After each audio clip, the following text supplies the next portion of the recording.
Okay, चलो दोस्तों, सबसे इंपॉर्टेंट सवाल हम शुरू कर रहे हैं, that is what is debenture and discuss the different types of debenture.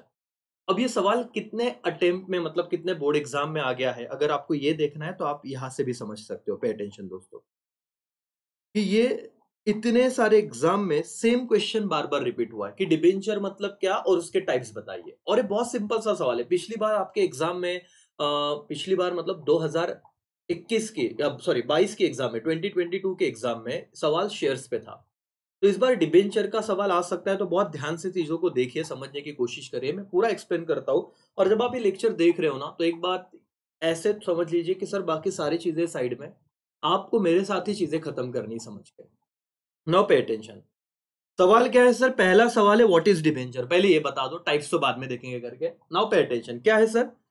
Debenture are one of the principal source of raising borrowed capital. तो सबसे पहले ना इस वर्ड को समझते हैं सर। बोरोड का मतलब क्या सर? एक होता है ओन कैपिटल, आपने देखा रहेगा। ओन्ड मतलब क्या? खुद का पैसा, उसे ओन कैपिटल कहता है। मैंने किसी से लिया नहीं है पैसे, मेरे खुद के, मैंने कमाए हुए पैसे हैं। बोरोड मतलब सर मैंने लोगों से उधार लिए हैं। तो डिबेंचर क्या है? लोन की तरह पे लिया हुआ पैसा। बोरोड मतलब क्या? लोन की तरह लिया हुआ पैसा। तो debenture is what? One of the principal source of raising which capital? Borrowed capital. और क्यों हम ये पैसा लेते हैं sir? To meet long and medium term financial needs. अब सवाल आएगा, फाइनेंशियल नीड्स मतलब क्या? अब अडानी, अंबानी, इनके बड़े बड़े बिजनेस होते हैं सर, तो इनको पैसे लगता होगा बिजनेस चलाने को। यस सर, आप अडानी का देखो, गूगल पे डाल के देखिए, कुछ तो 8 लाख करोड़ का लोन लिया हुआ है उन्होंने। बोरोड कैपिटल है सर, बोरोड फंड है। अगर मैं सही हूं तो जितना मैंने सुना है 8 लाख करोड़। फिगर इधर उधर हो सकती है, लेकिन उन्हें भी लोन लेने की जरूरत पड़ी। Yes sir, every company required what some funds. और ये कौन से तरीके से आता है? अगर मैंने पैसा लिया, किसी से उधार लिया, लोन पे लिया, तो कौन से कैपिटल में आ जाएगा? Borrowed capital. पहले शांति से समझ लो मीनिंग को। Debenture are one of the principal source of raising which capital? बेटा बोरोड कैपिटल। क्यों sir? To meet long and medium term financial need. ये लैंग्वेज तुमको लिखते आना चाहिए। शॉर्ट टर्म नीड्स के लिए डिबेंचर नहीं, उसके लिए मैं डिपॉजिट पढ़ाऊंगा तुमको। लॉन्ग एंड मीडियम टर्म, तुम बोलोगे सर ये शब्द भी ज्यादा इंपॉर्टेंट है क्या? Long and medium term financial need, हाँ इंपॉर्टेंट है। क्योंकि शॉर्ट टर्म नीड के लिए हम डिपॉजिट्स के थ्रू पैसे लेते हैं एज अ कंपनी। पहला लाइन समझा? बोलो यस और नो एवरीबॉडी। और ये लिंक सिर्फ अभी तो फिलहाल आपको ही दी हुई है, तो आई होप तुमको चीजें समझ रही है और तुम देख रहे हो करके अच्छे से। ठीक है, नाउ पे अटेंशन। और आप मैसेज भी कर सकते हो लाइव हो तो चैटिंग में। चलो नाउ पे अटेंशन, दूसरे पॉइंट पे जाते हैं सर, आगे बढ़ते हैं। Over the years, debenture have occupied a significant position in the financial structure of the companies. जैसे जैसे टाइम जाते गया, डिबेंचर का अपना एक कंपनी के जो फाइनेंशियल स्ट्रक्चर है, एक बोलते हैं ना कि एक टीम है, टीम में इंपॉर्टेंट रोल मिला। किसको? डिबेंचर को। क्योंकि उन लोगों को पता चला कंपनी को कि भी यहां से पैसा इजीली मिलता है। देखो टाइप्स ऑफ डिबेंचर क्या है sir? On the basis of security there are two types, सब में एक्सप्लेन करूंगा। एक है सिक्योर डिबेंचर और एक क्या है बेटा? Unsecure debenture. क्या है? थोड़ी देर में पढ़ेंगे। On the basis of what? Types. दूसरा, on the basis of transfer. एक है रजिस्टर्ड डिबेंचर, एक है बेरर डिबेंचर, तो 4 हो गए। On the basis of repayment. Repayment मतलब पैसा लिया है, अब इनको रिपे करना पड़ेगा कुछ साल बाद। अगर मैं 10 साल के लिए पैसे लेता हूं और रिपे करता हूं, उससे कहता है रिडीमेबल डिबेंचर। डिटेल में बताऊंगा। और दूसरा है इररिडीमेबल। इररिडीमेबल मतलब पैसा लिया, लेकिन जब तक कंपनी चालू है तब तक रिपे नहीं करोगे। कंपनी बंद होने के बाद आप पैसा क्या करोगे? रिपे करोगे। सब बताऊंगा, पहले तो समझ लेते हैं। On the basis of conversion, ये सबसे सिंपल है, लर्न भी इजीली हो जाता है सर। कन्वर्टिबल एंड क्या? Non convertible debenture, that's it. Types of debenture क्या है सर? हम देखेंगे 4 पॉइंट पे, हम टाइप्स को डिवाइड करेंगे। On the basis of security, on the basis of transferability, on the basis of repayment, on the basis of conversion. On the basis of security कितने type है बेटा? 2 टाइप। कौन से? Secure debenture, unsecure debenture. बोलो on the basis of security कितने type है? 2। Secure debenture, unsecure debenture. On the basis of transferability कितने type है? 2। Registered debenture, bearer debenture. On the basis of repayment कितने टाइप है? Again 2। Repayment में redeemable debenture, irredeemable debenture. Okay. On the basis of conversion कितने type है? 2। Convertible debenture, non convertible debenture. Right? अब एक एक चीज को पढ़ने की शुरुआत करते हैं। आप भी आंसर ऐसे ही लिखना। अगर टाइप्स ऑफ डिबेंचर आपको पूछा जाता है दोस्तों, तो आप लोगों को सेम पॉइंट पे ऐसे ही चार्ट बनाना है। इससे क्या होगा सर, आपके मार्क्स बढ़ जाते, बाकी कुछ नहीं। तो चीजों को समझिए। ओके, आगे अब आते हैं सर, सिक्योर डिबेंचर मतलब क्या। Pay attention, what is secure debenture,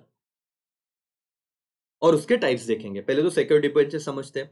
the debentures can be secured, the property of company may be charge as secured for loan, the security may be some particular asset fixed charge, और it may be the asset in general floating charge, the debenture are secured through trust deed. Sir ये secure debenture के बारे में बताते हो? हाँ, एक example देता हूं।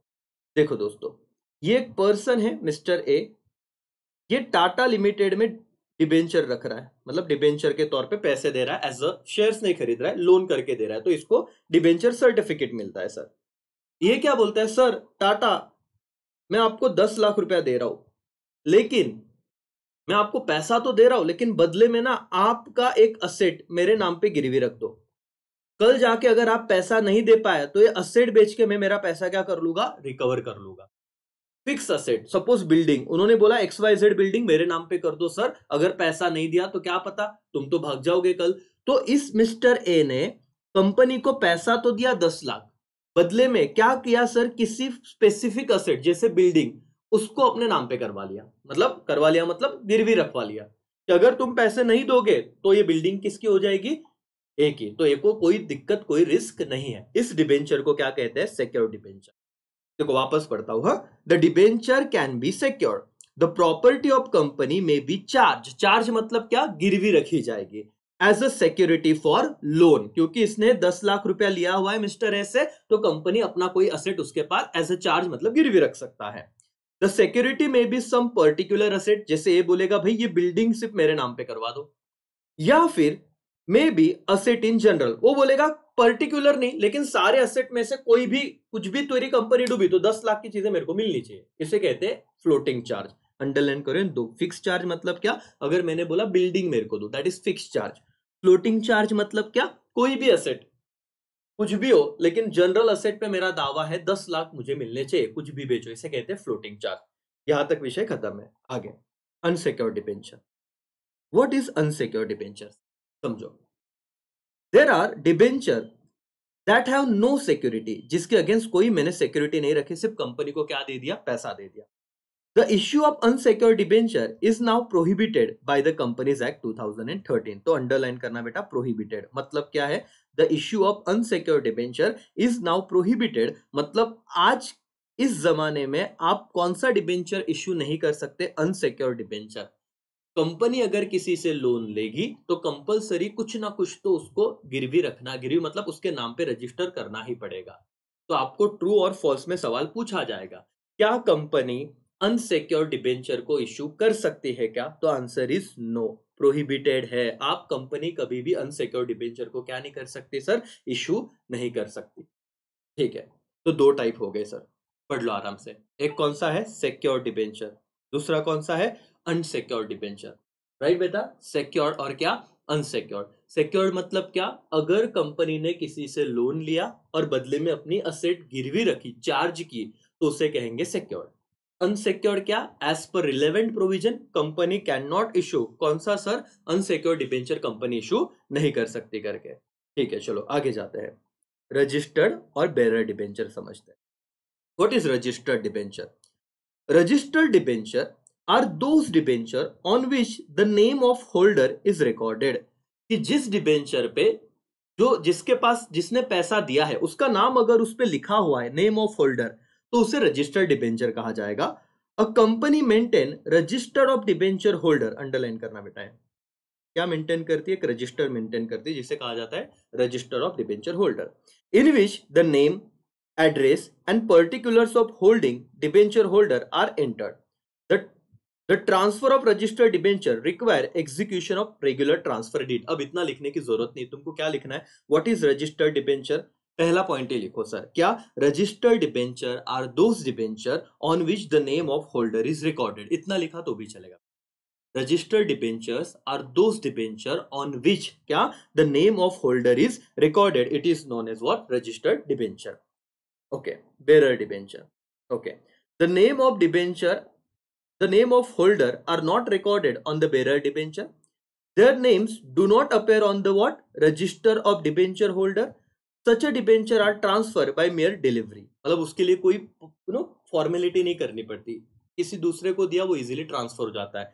लेकिन लर्न क्या करें सर, एक ही पॉइंट लर्न करो. What do mean by bearer debenture? The name of holder are not recorded on the bearer instrument. तो जिस इंस्ट्रूमेंट पे डिबेंचर होल्डर का नाम नहीं होता उसे बेरर डिबेंचर कहा जाता है. जिस इंस्ट्रूमेंट पे होल्डर का नाम होता है तो उसे क्या कहा जाता है? रजिस्टर्ड डिबेंचर कहा जाता है. कौन सा डिबेंचर इजीली ट्रांसफरेबल नहीं है? रजिस्टर्ड. कौन से डिबेंचर का सिर्फ डिलीवरी दिया तो भी ट्रांसफर हो जाएगा? Bearer. It is like bearer check वाला फंडा. ठीक है सर, आगे. रिडीमेबल डिबेंचर और एक क्या बेटा? Irredeemable debenture. एक बार ये पढ़ लो, चलो ये वाला पॉइंट तुम पढ़ लो, बेरर वाला. कोई डाउट है तो पूछो फटाफट. मैं देख रहा हूं अभी भी लाइव में बच्चे. मिहिर समझ गया. यस, ये वीडियो का रिकॉर्डिंग हो रहा है और आपको रिकॉर्डिंग भी मिलेगा. ये तो मैं रिकॉर्डिंग करते करते आपको लाइव भी लिंक शेयर किया. जिनको लाइव देखना है तो लाइव भी देख सकते हैं करके. तो दोनों चीजें हो रही है. तो यस, एक एक लाइन ही लिखना है, ज्यादा कोई नहीं. रिडीमेबल का सिंपल मतलब बता दो. रिडीम मतलब वापस देना. आपने बहुत बार सुना होगा ना, कूपन कोड रिडीम करना, वैसे वाली बात है. तो मैंने पैसे लिए थे, अब मैंने पैसे लौटा दिए, इसको क्या बोलते हैं? रिडीम करना. क्या बोलते हैं? रिडीम करना. ये वर्ड बहुत आपको अवगढ़ लगेगा. अरे यार रिडीम मतलब क्या सर? कुछ नहीं, रिडीम करना मतलब जिसके पैसे लिए थे उसके पैसे लौटाने. It is called redeemable. Okay, अब पढ़ते हैं अंदर. Debenture are mostly redeemable. बहुत सारे डिबेंचर यूजुअली इसी प्रकार के होते हैं, redeemable. Payable at the end of some fix period. Fix period मतलब सर किसी ने 10 साल के लिए पैसे दिए होंगे, 10 साल खत्म तो मैं 10 साल बाद उसके पैसे लौटा दूंगा. किसी ने 5 साल के लिए पैसे दिए होंगे, 5 साल खत्म उसके पैसे में लौटा दूंगा. तो it is what? Payable at the end of fix period as mention on the debenture certificate. जो डिबेंचर सर्टिफिकेट पे क्या होगा? मेंशन होगा करके. Okay. Repayment can be made at fix date at the end of specific period या फिर by instalment during the life time of the company. The provision of repayment is normally made in trust deed. हमारा जो trust deed बनता है sir, उसमें हम provision लिख देते हैं कि कितने टाइम बाद आपको पेमेंट करना है. तो रीपेमेंट करने के दो मेथड है सर, ये देखो. Repayment can be made fix date, मतलब एक साथ आप कर दोगे, नहीं तो इंस्टॉलमेंट में करोगे. इंस्टॉलमेंट मतलब क्या? 10 लाख आपने लिए थे, बराबर 10 साल में देने हैं, तो आप क्या करोगे? एक साल में 1 लाख रिपे करोगे. तो ये हो गया इंस्टॉलमेंट में रिपे करना. बाकी कुछ नहीं सर. रिडीमेबल का मतलब समझो. What is redeemable? रिडीमेबल मतलब सर जो पैसा आपने डिबेंचर होल्डर से लिया है वो उनको क्या करना है बेटा? रीपे करना है. इतना समझा? हाँ. तो पहला पॉइंट तो क्लियर था. Debenture mostly in redeemable, payable at the end of some fix period as mention. कहां पे मेंशन क्या रहेगा? डिबेंचर सर्टिफिकेट में. फिर आगे का लाइन क्या है? रीपेमेंट कैसे हो सकता है? Repayment can be made fix date at the end of specific period, या तो क्या? इंस्टॉलमेंट में during the life time of the company. 10 साल के लिए रहेगा या जितना पीरियड रहेगा तो इंस्टॉलमेंट में मैं पे करूंगा. और ये कहां पे मेंशन होगा? ट्रस्ट डेट में. That is redeemable debenture. खत्म. समझा क्या? बोलो रिडीमेबल, बोलो यस और नो. एवरीवन. मिहिर आप देख रहे हो? चलो, मिहिर सिद्धेश्वर है कि नहीं पता नहीं. अब मैं यहाँ पे नाम भी पढ़ पा रहा हूँ जो मैसेज कर रहे हैं, तो आप टेक्स्ट कर सकते हो. रिडीमेबल डिबेंचर समझा? पक्का? आगे बढ़ू? Yes sir. चलो ध्यान दो. Irredeemable debenture. इररिडीमेबल मतलब क्या? देखो, this kinds of debenture are not repayable during life time of company. अरे बाप रे सर, ये रीपेएबल नहीं? फिर तुम्हारे दिमाग में एक सवाल आएगा कि सर अगर पैसा हम लोगों को रीपे नहीं करेंगे तो लोग हमको पैसा क्यों देंगे? और हमारा पैसा थोड़ी ना है, तो हमने लोन लिया है, कर्जा लिया है. तो ये लाइन तो गलत हो गया ना. This kind of debenture are not repayable during the life time of company. हमारा पैसा थोड़ी, उसका पैसा, उसने हमें यूज करने को दिया. अब क्या करें? आगे पढ़ो. They are repayable only after the liquidation. ये वर्ड बच्चों को नहीं समझता. लिक्विडेशन मतलब जब कंपनी क्या हो जाती है? बंद हो जाती है. कंपनी के सारे एसेट बेच दिए जाते हैं. ऑफ द कंपनी, और when there is a breach of any condition, और where there are some contingency. अब तुमको इतना नहीं लिखना है, ये 3 शब्द थे. इररिडीमेबल डिबेंचर मतलब क्या सर? ध्यान से, इररिडीमेबल मतलब क्या? During the life of company हम पैसा नहीं देंगे सर आपको, पहले ही लिख के लेंगे, आपको इंटरेस्ट मिलता रहेगा। अब तुम्हारे दिमाग में बहुत सवाल आ रहे होंगे कि सर फिर कैसे यार, ये तो नहीं समझ रहा है, वो बंदा क्यों कंपनी को पैसा देगा सर? इररिडीमेबल यहां पे बोला है पहले लाइन में, not repayable during the life time of company. वो इसीलिए पैसा देगा इस टाइप के शेयर में क्योंकि उससे इंटरेस्ट मिलता रहेगा सर। कंपनी प्रॉफिट में हो कि लॉस में हो, उससे कुछ लेना देना नहीं। इररिडीमेबल में मतलब जब तक कंपनी चल रही ब्याज तो मिलेगा, आराम से बैठ के खाएगा बंदा।